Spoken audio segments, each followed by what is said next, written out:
छत्रपती शिवाजी महाराज की नमस्कार, माझे नाव भार्गवी अरविंद गडदे. नमस्कार, माझे नाव अद्विक अरविंद गडदे. येथे उपस्थित सर्व मान्यवर आणि माझ्या लाडक्या शिवभक्त बांधवांनो, आज आपण अशा एका युगपुरुषाचा जन्मोत्सव साजरा करत आहोत, ज्यांच्या जन्माने या देशाला केवळ स्वातंत्र्य दिले नाही, तर या देशाचा आत्मा आणि संस्कृती जिवंत ठेवली. शिवरायांचे चरित्र हे केवळ एका राज्याची स्तुती नाही, तर ती एका महान संस्कृतीच्या पुनरुज्जीवनाचा प्रवास आहे. हा प्रवास समजून घेण्यापूर्वी त्यांच्या जन्मापूर्वीची 5-6 शतके किती भीषण आणि भयानक होती हे पाहणे गरजेचे आहे. कारण त्या काळातील भयान वास्तव समजल्याशिवाय शिवरायांच्या कार्याची महानता आपल्याला उमजणार नाही. 7व्या शतकात अरेबियाच्या वाळवंटात इस्लामचा उदय झाला आणि बघता बघता ही धर्मप्रचाराची लाट वणव्यासारखी जगभर पसरली. या लाटेने वाटेत येणाऱ्या प्राचीन संस्कृतींना मुळासकट उखडून टाकले. हिंदुस्थानच्या भूमीवर या सत्तेचे पहिले मोठे पाऊल पडले ते 8व्या शतकात 712 साली. मोहम्मद बिन कासिमने सिंधवर आक्रमण केले, राजा दाहिरचा पराभव केला आणि इथूनच हिंदू संस्कृतीवर मोठ्या आक्रमणांचे सत्र सुरू झाले. या आक्रमणांच्या लाटेत आपले शेजारी देश कसे परतले गेले ते पहा. इराणची प्राचीन पारशी संस्कृती ही जगातील सर्वात जुन्या संस्कृतींपैकी एक होती, जो अग्नीची पूजा करणारा आणि निसर्गाचा आदर राखणारा धर्म होता. तिथे अत्यंत प्रगत असे पर्शियन साम्राज्य होते. मात्र 7व्या ते 8व्या शतकात झालेल्या इस्लामी आक्रमणांच्या धडकेत ही वैभवशाली संस्कृती पूर्णपणे नष्ट झाली. तिथली त्यांची पवित्रे अग्निमंदिरे पाडली आणि एका पिढीच्या आत त्या भूमीचे संपूर्ण इस्लामीकरण झाले. तिथल्या पारशी लोकांना आपला धर्म वाचवण्यासाठी आपला देश सोडावा लागला आणि त्यांनी भारताच्या भूमीत आश्रय घेतला. केवळ इराणच नाही, तर आपल्या शेजारील अफगाणिस्तानाची बौद्ध संस्कृती अशाच प्रकारे 7व्या ते 10व्या शतकापर्यंत उद्ध्वस्त करण्यात आली. गांधार आणि बामियान ही एकेकाळी बौद्ध आणि हिंदू संस्कृतीची महान केंद्र होती. तिथल्या बामियान प्रांतात डोंगर करून बुद्धाच्या जगातील सर्वात भव्य मूर्त्या साकारल्या होत्या. तिथली विद्यापीठे आणि बुद्ध विहार हे ज्ञानाचे दीपस्तंभ होते. मात्र आक्रमकांनी या विहारांच्या राख रांगोळ्या केल्या, बुद्धाच्या मूर्त्या तोडल्या, विहारांच्या जागी मशिदी उभ्या राहिल्या. भारताच्या चारी बाजूंना असणारी बौद्ध राष्ट्रे ही आपली मूळ ओळख. ते आपला मूळ धर्म विसरून परकीय धर्माच्या दावणीला बांधले गेले होते. त्यानंतर आक्रमणाची ही मालिका थांबलीच नाही. 11व्या शतकात मोहम्मद गझनवीने 17 वेळा स्वाऱ्या करून सोमनाथ सारखी आपली पवित्र मंदिरे फोडली. 12व्या शतकात मोहम्मद घोरीने दिल्लीवर कब्जा मिळवला.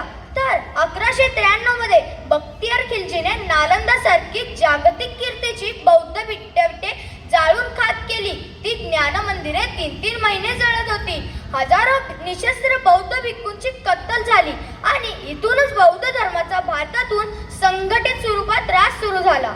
या काळात आक्रमक केवळ राज्य जिंकत नसे, तर ते पराभूत राजांच्या घराण्यातील स्त्रियांवर आणि सामान्य माता भगिनींवर अमानुष अत्याचार करत. या आक्रमकांची मानसिकता अत्यंत विकृत होती. युद्ध जिंकल्यानंतर तिथल्या स्त्रियांना लूट मानले जाई. आक्रमक या स्त्रियांना कैद करून त्यांच्यावर बलात्कार करत त्यांना गुलाम म्हणून बाजारात विकत किंवा आपल्या हरेममध्ये कैदी म्हणून ठेवत सक्तीचे धर्मांतर करून त्यांचे शिरभ्रष्ट केले जाई. जेव्हा आपल्या हिंदू स्त्रियांना दिसायचे की शत्रू सैन्य आता आपल्या किल्ल्यात घुसत आहेत, तेव्हा शत्रूच्या हाताला लागून आपली विटंबना सोसण्यापेक्षा त्या मृत्यूला सन्मानाने जवळ करत कडाडत्या ठिणग्या असलेल्या त्या विशाल अग्निकुंडात हजारो स्त्रिया जय हर म्हणत स्वतःला झोकून देत. यालाच आपण जौहर असे म्हणतो. 1303चा चित्तोडगडचा जौहर आठवा, जिथे राणी पद्मिनीने 16,000 स्त्रियांसह स्वतःला जिवंत जाळून घेतले. शत्रूच्या वासनांत नजरेपासून स्वतःला वाचवण्यासाठी अग्नीला शरण जाणारा त्या मातांचा त्याग अकल्पनीय होता.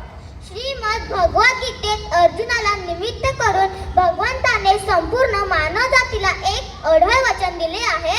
यदा यदा हि धर्मस्य ग्लानिर्भवति भारत अभ्युत्थानमधर्मस्य तदात्मानं सृजाम्यहम् परित्राणाय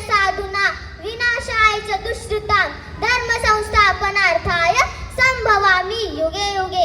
अर्थात जेव्हा जेव्हा धर्माचा ऱ्हास आणि अधर्माची वाढ होईल तेव्हा साधू पुरुषांच्या रक्षणासाठी आणि दुष्कृत करणाऱ्यांचा नाश करण्यासाठी या भूमीवर स्वतः जन्म घेईल.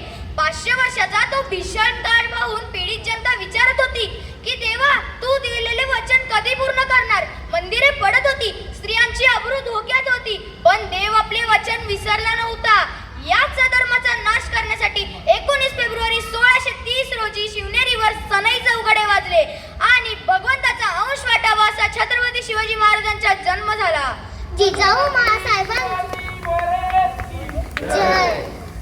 जिजाऊ मासाहेबांच्या संस्कारातून वाढलेल्या या शिवबांनी हिंदूंचे राज्य अर्थात हिंदवी स्वराज्य उभे केले. त्यांनी अफजल खानाचा कोटळा बाहेर काढला, शाहिस्ते खानाची बोटे छाटली आणि औरंगजेबाच्या दरबारात जाऊन त्याला आव्हान दिले. महाराजांनी शत्रूच्या सुनेलाही आई म्हणून सन्मानाने साडी चोळी देऊन घरी पाठवण्याची नैतिकता जगाला शिकवली. पण ही मशाल महाराजांच्या मृत्यूनंतर विझली नाही. पुढे मराठ्यांनी याच प्रेरणेतून 1758 मध्ये दिल्ली जिंकली आणि लाल किल्ल्यावर भगवा फडकावला. 1719 ते 1803 पर्यंत सुमारे 80 ते 90 वर्षे संपूर्ण हिंदुस्थानची सत्ता मराठ्यांच्या हातात होती.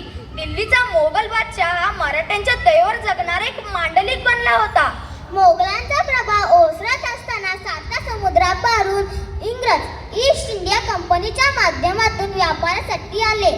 त्यांनी हळूहळू आपली पाळेमुळे रोवायला सुरुवात केली.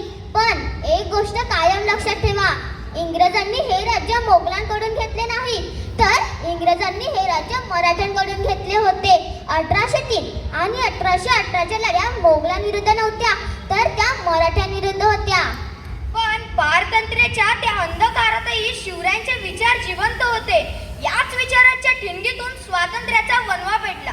लोकमान्य टिळकांनी शिवजयंती उत्सव सुरू करून शिवरायांचे विचार घराघरात पोहोचवले. स्वातंत्र्यवीर सावरकरांनी अंदमानांच्या कोठडीत असताना शिवरायांचाच आदर्श डोळ्यासमोर ठेवला. वासुदेव बळवंत फडके, चापेकर बंधू, अनंत कान्हेरे, हुतात्मा राजगुरू यांसारख्या अनेक क्रांतिकारकांनी शिवरायांच्या गनिमी काव्याचा आणि अदम्य जिद्दीचा वापर करूनच इंग्रजी सत्तेला आव्हान दिले आणि अखेर भारताला स्वातंत्र्य मिळवून दिले. आज आपण ताठ मानेने हिंदू म्हणून जगत आहोत, कपाळाला टिया लावत आहोत, मंदिरात जाऊन देवांची पूजा करत आहोत. याचे 100% श्रेय केवळ आणि केवळ छत्रपती शिवाजी महाराजांना जाते. 17व्या शतकातील ब्रज भाषेतील सुप्रसिद्ध महाकवी भूषण यांनी महाराजांच्या कर्तृत्वाचे वर्णन करताना म्हटले आहे, काशी की कला जाती, मथुरा की मस्जिद होती, शिवाजी न होते तो सुन्नत होती सक्ती. याचा अर्थ असा की शिवाजी महाराज नसते तर काशीची महान विद्या परंपरा नष्ट झाली असती. मथुरेतील देवांचे रूपांतर मशिदीत झाले असते आणि सर्वांचे जबरदस्तीने इस्लाम धर्मात धर्मांतर झाले असते. आज आपण आपल्या नावापुढे हिंदू लावू शकतो कारण माझा राजा सह्याद्रीसारखा उभा राहिला. आज या शिवजयंतीला हा इतिहास लक्षात ठेवा की आपला वारसा हा गुलामीचा नाही तर विजयाचा आहे. आपल्या राजाने आपल्याला केवळ जगायला नाही तर ताठ मानेने लढायला शिकवले आहे.